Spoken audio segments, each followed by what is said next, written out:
ہندوستان کے اندر ان کی شروع سے یہ سوچ رہی تھی، فکر رہی تھی کہ ہمارا کوئی سینٹر نہیں ہوگا، ہمارا کوئی نام نہیں ہوگا، ہم انفرادی طور پر خاموش طریقے سے ہندوستان کے مختلف علاقوں میں دعوت کا کام کرتے رہیں گے۔ اور آج بی جے پی کی حکومت آ چکی ہے ہندوستان کے اندر اور دعوت کا کام کرنا بڑا مشکل ہو گیا ہے، یہاں تک کہ ابھی آپ نے ماضی قریب میں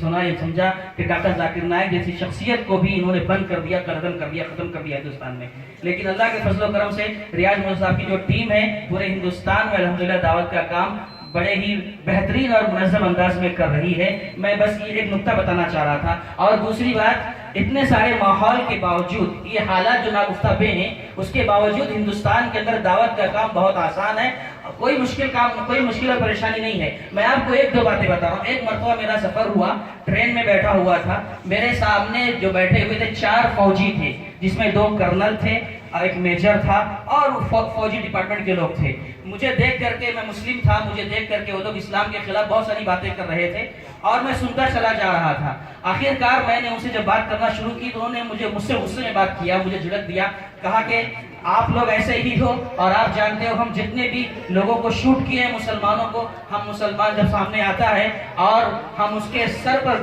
بندوق رکھتے ہیں اور اس سے کہتے ہیں بتا مجھے دہشت گردی کس نے سکھائی ہے، کس نے تجھے دہشت گرد بنایا ہے، تو وہ یہ کہتا ہے آخر میں نے مدرسوں سے سیکھی ہے، نعوذ باللہ۔ اور پھر وہ کہتے ہیں کہ ہم اس کو شوٹ کر دیتے ہیں یا اس کے سر پر گولی مار دیتے ہیں یا اس کے پیر میں گولی مار دیتے ہیں۔ کہتے ہیں میں نے تقریباً 35 لوگوں کو شوٹ کیا ہے مسلمانوں کو دہشت گرد بتا کر کے۔ یہ ساری باتیں کرتے جا رہے تھے اور مجھے بہت زیادہ پریشان کیا انہوں نے۔ تو استاد محترم کی ایک بات یہ ہمیشہ رہی ہے ذہن میں کہ قرآن کی تلاوت کرنا، قرآن پڑھ کر سنانا اس سے موضوع متاثر ہوتا ہے۔ تو میں نے ان کے سامنے جو قرآن مجید کی وہ آیت ہے من قتل نفسا او فساد فی الارض، اس آیت کو پڑھا اور پڑھنے کے بعد ترجمہ کیا، اور اللہ گواہ ہے اوپر کی برتھ پر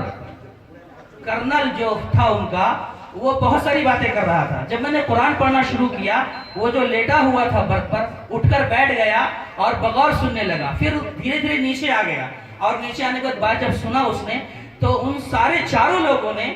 جب یہ بات سنی اسلام کے متعلق کہ اسلام امن و شانتی کا مذہب ہے، الذین آمنوا ولم یلبسوا ایمانهم بظلم اولئک لهم الامن وهم مهتدون، جب یہ بات انہوں نے سنی تو کہا کہ آج پہلی بار کسی نے ہمیں بتایا ہے کہ اسلام اتنا امن والا مذہب ہے، شانتی والا مذہب ہے۔ تو وہ سخت لوگ تھے، قرآن کی 2 آیت سن کر کے الحمدللہ موم ہو گئے اور انہوں نے کہا کہ آپ کو جب بھی کوئی ضرورت پڑے، میں ناسک کے اندر وہاں جو ایک علاقہ ہے پورا فوجی میں اکثر رہا کرتے ہیں، تو انہوں نے کہا ہم آپ سے ملیں گے، بات کریں گے۔ تو کہنا یہ ہے کہ کتنے سخت سے سخت کیوں نہ ہو، الحمدللہ اگر ہم قرآن سے ان کے سامنے اسلام پیش کرنے کی کوشش کرتے ہیں تو وہ لوگ سمجھنے کے لیے تیار ہے۔ اسی طریقے سے ایک مندر میں بھی جانا ہوا، وہ مندر ایسی تھی کہ اس کو پورا پارک تھا اور سارے لوگ وہاں موجود ہیں۔ اس مندر کے اندر پجاری سے بات ہوئی، الحمدللہ میرے پاس وقت نہیں ہے، بس یہ بتانا چاہ رہا ہوں آپ کو کہ کافی تعداد میں لوگ وہاں جمع تھے۔ جب اس پجاری سے بات ہوئی، پجاری متاثر ہوا اور سارے لوگوں نے ہم لوگوں سے پمفلیٹ لیا،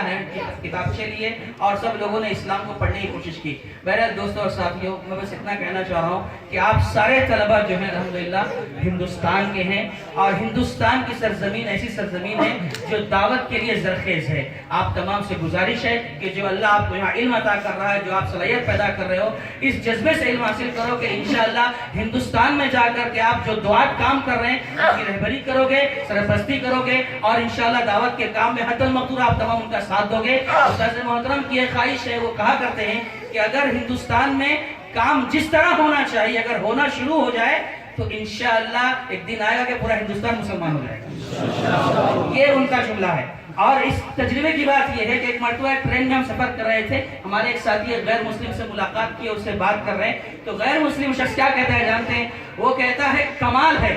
میں فلاں جگہ سے ٹرین میں بیٹھا ہوں، اب تک آپ تیسرے آدمی ہو جو مجھے اسلام کے بارے میں بتا رہے ہو۔